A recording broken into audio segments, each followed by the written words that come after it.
फिर देखा से चिल्ला सो हो लइकन एगो हेनियो एगो करे ई काम ना एक इंजन से निकल वैसे है दादा महबूसवाद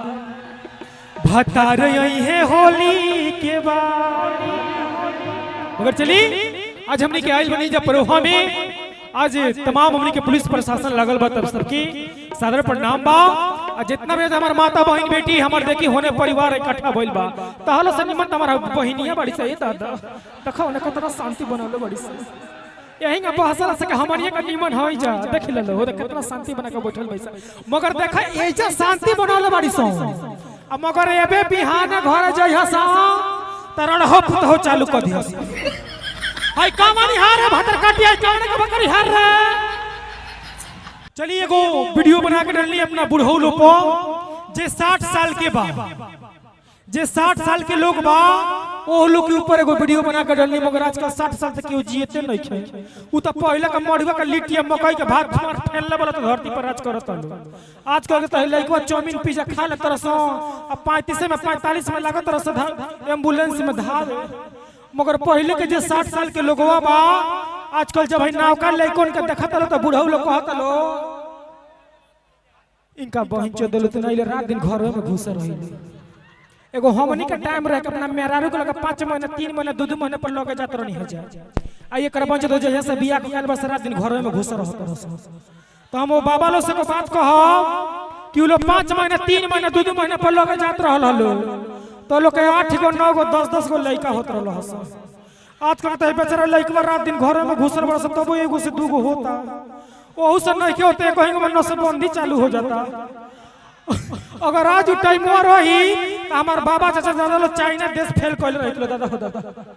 हाँ मगर आज के गांव में ऐसा लेखनी बड़ी सो कि जब ये अपनी घरे रहत रही सो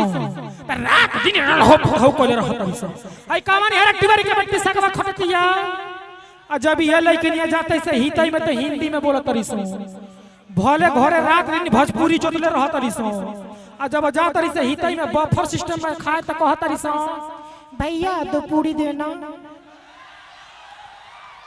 भैया थोड़ा सा पालक पनीर देना मैं तेल वाली चीज नहीं खाती हूँ मेरे को बड़ा गैस बनाता है घर रहत ऐसे कहत ऐसा का रे माई भातवा ना बनी का रे ओहो चलिए मगर कबो कबो बड़ा हमरा दुख होला बड़ा हमरा कबो कबो कष्ट होला कि यही परिवार में से हमारे भाई हमारे मित्र हमारे सहयोगी केहू हमरा वीडियो में कमेंट करेला कि मौख कर मगर उन्हों के गोड़ छुके गोड़ लगतनी कि तू अपन कीमती टाइम निकाल के हमरा के गाड़ियों तो देहलो आज उहे सुनिलवा जौना के गरियावत रहल ह आज विश्व में 3रा नंबर पर ट्रेंड आवत है कम बा वो आप लोगों ने वहां तक चौं पाया है तू अपने आप के बहुत बड़ा का मर्द होकबो तो कोल्ड स्टोर के कहीं से पीछे से हमरा के टुकुर टुकुर देखत होकबो फिर देखा से चिल्ला सो हो लइकन एगो हेनियो एगो करे ई काम ना एक इंजन से निकल वैसे है दादा माही जी को मैं दिल से धन्यवाद और मनीषा जी को दूंगा। मैं आज एक रियल में बात बोल दूं इस मंच पे आज तक मैं कभी किसी से बोला नहीं हूं उस लायक मैं हो गया हूं तो मैं बोल देता हूं आपको तो मैं सबसे बड़ा मैं बहुत बड़ा फैन हूं मैं लवी बोलता हूं आज उसके बाद से जो आपकी दाढ़ी के जो बाल है मैं हर वीडियो में जूम करके देखी लेकिन दाढ़िया कटवाले लेकिन लइकनी हम वही से प्यार करें हम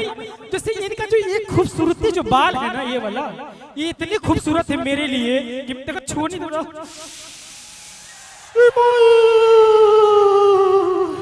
ये माइक तो क्या होता है चलिए बहुत अच्छा लग रहा है खूबसूरत लग रहा है मगर मैं एक चीज बोलूंगा कुछ आपके भी गांव में आपकी तरह कुछ लड़कियां हैं आजकल लड़की कुल के कुछ कोई नहीं खा सको जब इनकी खान लड़की जब कोनो गांव का बुढ़िया देखा तरी सा तो कह तरी सा बुढ़िया इनके खान लड़कनिया देखा तरी सा तो हई कामना का लड़कनी हर अपना डील डाल में घूमतिया तले दूसर के मौके तू ना कुछ चिन्ह तना